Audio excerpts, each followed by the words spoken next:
Hallo und herzlich willkommen, mein Name ist Alexander. Ich bin momentan auf einer Radreise durch Italien und befinde mich gerade in Casale Monferrato und fahre jetzt weiter Richtung Norden. Und wenn du wissen willst, was ich dabei alles sehe und erlebe, dann bleib dabei. Aufnahmedatum für dieses Video ist der 13. Mai 2022. Es ist bedeckt und kühl, aber trocken. Gestern habe ich es leider nicht mehr in die Stadt geschafft, weil es geregnet hat, aber ich finde es ganz nett hier. Aus der Stadt rauszufinden ist jetzt, glaube ich, nicht so schwer. Die ist nicht so groß. Es ist ein ganz schönes Städtchen, halt so wie alle in Italien halt. Es gibt nicht viel zu sehen. Da vorne ist die Festung.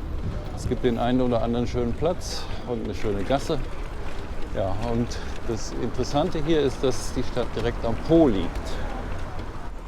Ja, und Kirchen gibt es natürlich auch in Hülle und Fülle. Da ist er, der Po. Er füllt jetzt wieder Wasser nach dem Regen der letzten Tage. Er war ziemlich ausgetrocknet, weil es hier im letzten Jahr sehr wenig geregnet hat. Das ist das umliegende Hügelland. Und wie man sieht, es ist doch noch sehr bewölkt. Es könnte vielleicht sogar heute noch regnen. Ja, der Po markiert jetzt die Grenze in den Norden. Ich habe es jetzt nicht mehr ganz so weit. Und irgendwann kommt die Schweiz und dann ist meine Italienreise zu Ende. Jetzt bin ich komplett aus Casale raus und auch von der Ausfallstraße runter. Jetzt muss ich ja ein bisschen aufpassen hier. Mein Treck, der will mich heute über Feldwege führen, das habe ich schon gesehen. Und das ist bei diesem Wetter der letzten Tage bestimmt kein Spaß. Da fahre ich dann lieber Straße. Geht es hier erstmal durch irgendwelche Dörfer. Ja, genauso wird es heute den ganzen Tag gehen. Ich habe es ja auch jetzt nicht mehr eilig. Ich weiß nicht, ob man das hier jetzt als Po-Ebene bezeichnen kann, weil es ist ja noch relativ der Oberlauf des Po's. Da hinten sieht man ja auch Hügel links. Ja, Hauptaufgabe des Tages ist auf jeden Fall, um Mailand herumzukommen und nicht in die Stadt rein zu geraten. Es ist ein verkehrsreiches Gebiet hier in der Nähe von Mailand. Überall gibt es Verkehrswege. Hier wird jetzt zum Beispiel eine Bahnlinie gerade überquert. Und deswegen wird es schwierig, sich was Eigenes zu suchen. Aber wie gesagt, richtig Lust auf Feldwege habe ich nicht, weil die alle aufgeweicht sind von dem Regen der letzten Tage. Wenn ich mich so umschaue, könnte es auch wieder jeden Moment anfangen zu regnen. Heute hatte ich ein sehr nettes Gespräch mit meiner Gastgeberin. Die sprach sehr gut Englisch und ja, die war noch recht jung und hatte sich aber schon so ein Haus gekauft und vermietete da die untere Etage an Gäste. In der oberen lebte sie. Sehr schlau. Ja, und gestern saß mir eine Modedesignerin beim Frühstück gegenüber. Die hat ihr eigenes Modelabel in Genua und machte ein paar Tage frei, um mal aus dem Trubel rauszukommen und ging wandern. Also sehr interessant war das. Ja, wie der Ort jetzt heißt, kann ich auf die Schnelle nicht rausfinden. Steht nichts Großartiges auf der Karte. Aber es ist ganz nett hier.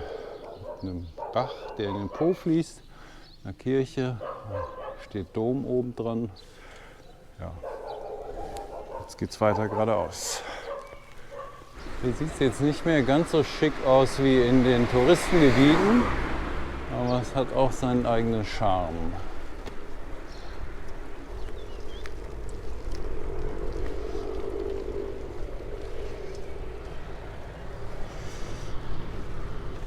Wie gesagt, es gibt große Verkehrswege, denen ich aus dem Weg gehen muss, wie Autobahnen, Schienen und andere größere Straßen. Und dann komme ich noch am Flughafen Malpensa vorbei. Vielleicht nicht direkt, aber ist auch relativ nah.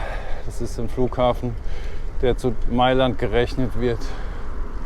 Wenn die Straßen jetzt so blieben heute, wie diese hier ist kaum Verkehr, gut geteert, dann wäre es gut. Ich weiß nicht, ob das hier Reisfelder sind.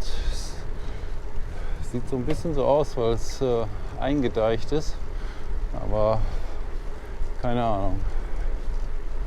Ich komme jetzt durch den kleinen Ort Pertengo und der sieht irgendwie so aus. Jetzt könnten hier gleich Don Camillo und Pepone um die Ecke kommen. Ja, es ist sowieso so eine Art Oktoberstimmung mehr hier als Frühling. So ein bisschen, als würde ich hier durch so einen Schwarz-Weiß-Film fahren.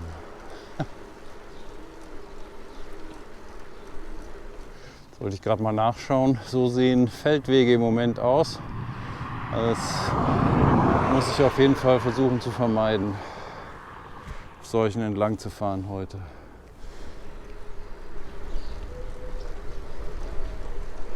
Ich bin hier jetzt in Assigliano. Eigentlich müsste ich hier jetzt rechts fahren, glaube ich. Hier ist eine Kirmes. Ist doch eine zu früh abgebogen. Ja, das sieht nicht gut aus. Da vorne, da wird es schlammig. Fahre ich wieder zurück und dann auf eine Straße. Oh je, sieht auch nicht gut aus. Zum Glück gab es einen Weg nebenher. Ja, hier wo es flach ist, sieht man auch mal einheimische Radfahrer. Habe ich jetzt schon ein paar gesehen, die hier von A nach B fahren. Also hier ist heute irgendwas los in dem Ort. Es sieht mir so aus, als hätten die da Sand auf die Straße gekippt, weil da irgendwas gemacht wird. Aber was, kann ich jetzt nicht sagen. Wunderschöner Mohn hier. Das scheinen mir echt Reisfelder zu sein. Die kann man, glaube ich, unter Wasser setzen. Ich bin hier jetzt schon fast am Vercelli vorbei. Jetzt komme ich hier auf meinen Trek zurück, der eben durch diese Sumpfgebiete gefahren ist. Ich überquere jetzt hier irgendeinen Fluss, dessen Namen ich jetzt so schnell nicht rausfinden konnte. Scheint der Sesia zu sein oder die Sesia.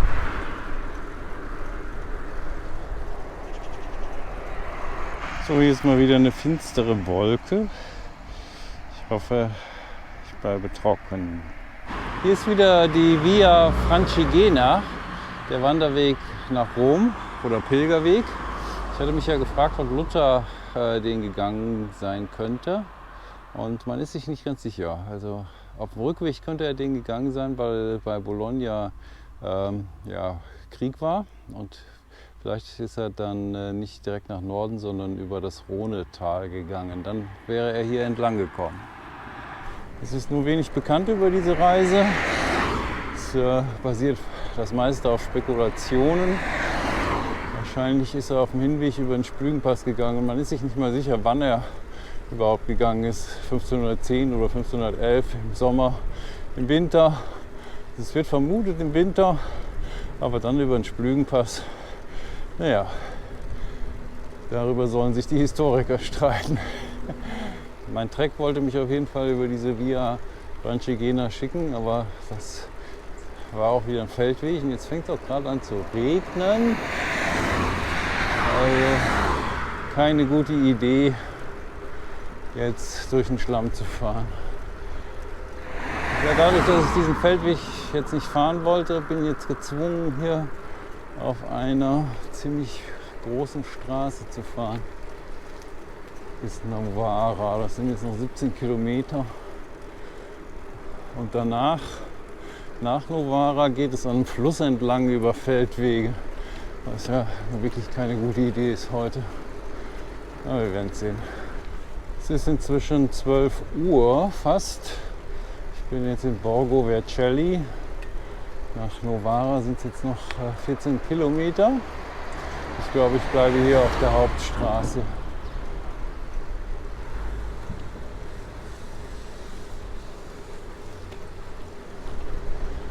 Ja, auf der Hauptstraße ist jetzt auch nicht viel los. Und die Landschaft ist, glaube ich, auch nicht schöner, wenn ich jetzt auf den kleinen Straßen fahre. Ab und zu kommt dann mal ein Ort. Ich weiß jetzt gar nicht, wie der hier heißt. Cameriano hieß er. Ja, da vorne konnte man eben, bevor der Lastwagen da fuhr, schon Novara liegen sehen, glaube ich. So, da geht es schon zum Lago Maggiore. Es kann nicht mehr so weit sein. Aber ich muss jetzt, um nach Novara reinzukommen, erstmal einen anderen Weg fahren. Ich bin jetzt in Novara, eine sehr große Stadt. Eine ganze Weile gedauert, bis ich hier reingefunden habe. Und jetzt will mich mein Treck hier durch den Park schicken. Wahrscheinlich wollen sie mir irgendwas zeigen. Ich denke mal die Festung. Mein Treck führt mitten durch.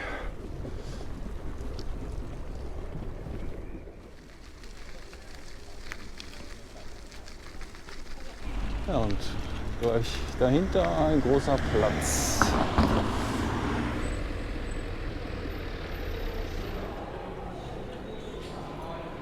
So, ich versuche mich jetzt hier mal durchzuschlagen. Mein Treck will unbedingt hier durch, auf dem bin ich jetzt wieder zurück. Es scheint sich auch zu lohnen. Es ist wunderschön hier.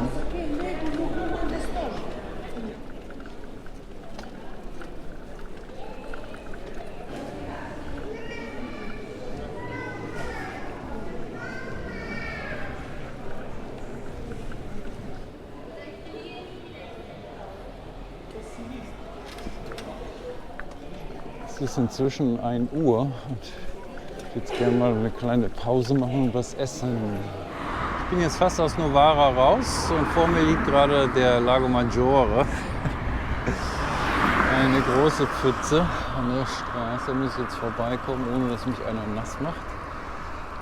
Ja, ich habe da eine kleine Pause gemacht, was gegessen.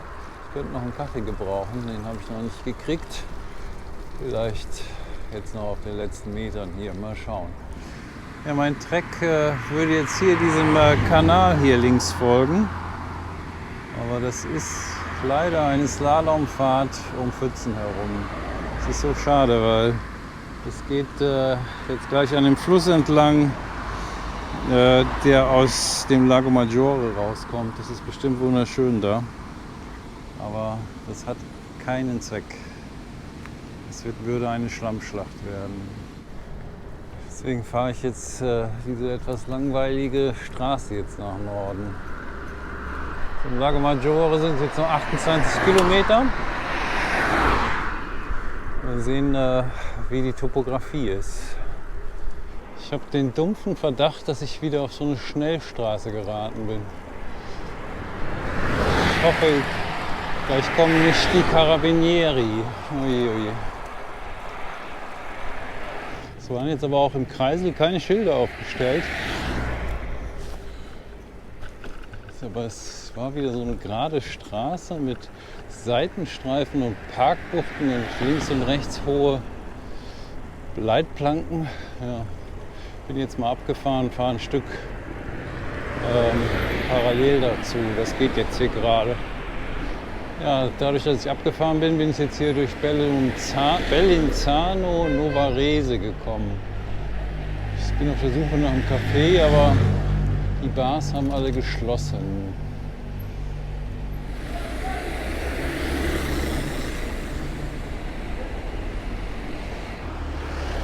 So, ich komme jetzt nach Oleggio und hier geht es jetzt das erste Mal heute bergan.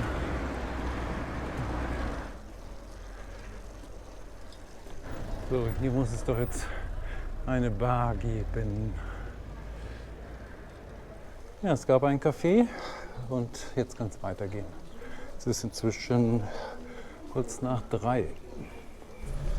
Ich muss mir jetzt hier meinen eigenen Weg suchen.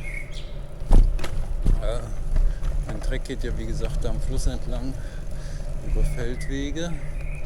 Und ja, diese Straße, auf der ich eben so schön gefahren bin, das war wieder eine Strada Stradale. Und ich habe den Verdacht, dass das wieder eine Schnellstraße war. Deswegen versuche ich die jetzt zu umfahren. Dann ist es auch nicht ganz so langweilig. Hier scheint die Sonne, aber es sind auch immer wieder so ein paar dunkle Wolken dabei, aus denen es regnen könnte. Jetzt habe ich einen Rennradfahrer gefragt und der meint, es wäre kein Problem, auf der Strada Stradale zu fahren. Aber jetzt bin ich schon ab. Jetzt komme ich da nicht mehr hin. Ich bin jetzt wieder im Flusstal Und rechts von mir, auf der anderen Seite des Flusses, da befindet sich der Flughafen Milano Malpensa. Der ist zwar ein ganz schönes Stückchen weg von Mailand, gehört aber irgendwie noch dazu. Da hätte ich jetzt auch nach Hause fliegen können. Dann hätte ich ja eigentlich auch Italien von Süd nach Nord durchquert. Aber ich wollte jetzt gerne mal mit dem Zug fahren. Ich bin noch nie durch den neuen Gotthardtunnel gefahren. Außerdem habe ich jetzt keinen Karton parat, um das zu verpacken, und ich habe auch keine große Lust, das Fahrrad auseinanderzubauen. Ja, mal sehen, ob ich da einen Zug von Lugano aus nach Zürich kriege und dann von Zürich nach Münster. Da fährt nämlich einer durch. Aber man muss natürlich auch ein Fahrrad mitnehmen können. Das muss man reservieren, denke ich mal. Eine ganz bezaubernde Straße habe ich mir ausgesucht. Aber da stand gerade schon wieder ein Schild, Strada Chiusi. Mal sehen, was das jetzt wieder zu bedeuten hat. Jetzt geht es jedoch tatsächlich noch in Serpentinen den Berg hoch. Das hier müsste jetzt Pombia sein. Und jetzt hört man auch gerade ein startendes Flugzeug.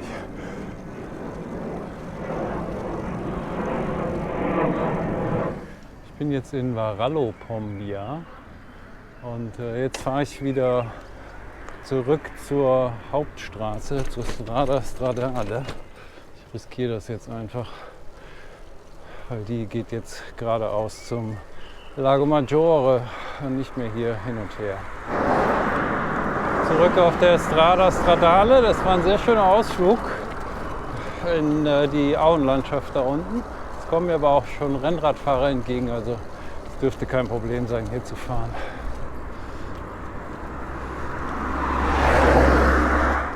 Ja, und da vorne im Dunst liegen schon die Berge. Bald habe ich die Alpen erreicht. Von der Spitze Kalabriens bis hierher. Wahnsinn. Jetzt bin ich doch noch mal von der Hauptstraße abgefahren, weil die hier einen großen Bogen um Borgo Ticino rum macht. Das kann ich auch geradeaus fahren, das ist kein Problem. Ich bin jetzt gleich am Lago Maggiore und ich habe mir da jetzt eine Unterkunft gebucht und da fahre ich jetzt hin. Die Alpen, ich habe sie erreicht. Unglaublich. Oh, da ist mein Hotel.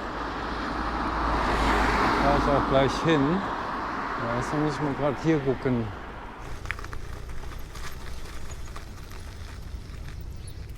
Der Lago Maggiore.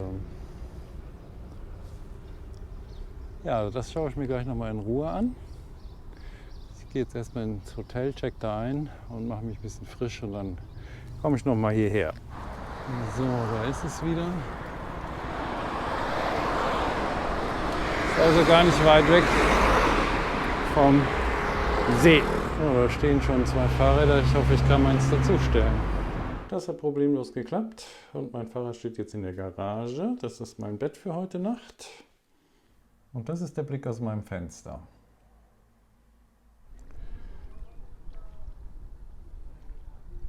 Jetzt habe ich es tatsächlich von Sizilien bis hier an die Alpen geschafft.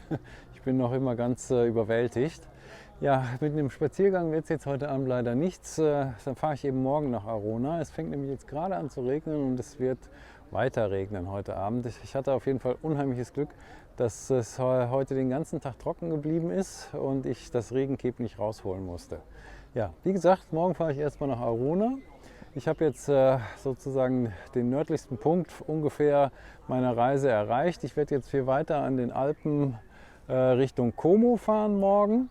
Und wenn du wissen willst, was ich dabei dann alles sehe und erlebe, ob es trocken bleibt, die Sonne scheint oder ob es regnet, dann abonniere jetzt den Kanal und schalte auch das nächste Mal wieder ein, wenn es heißt, ich kam, ich sah, ich filmte. Tschüss!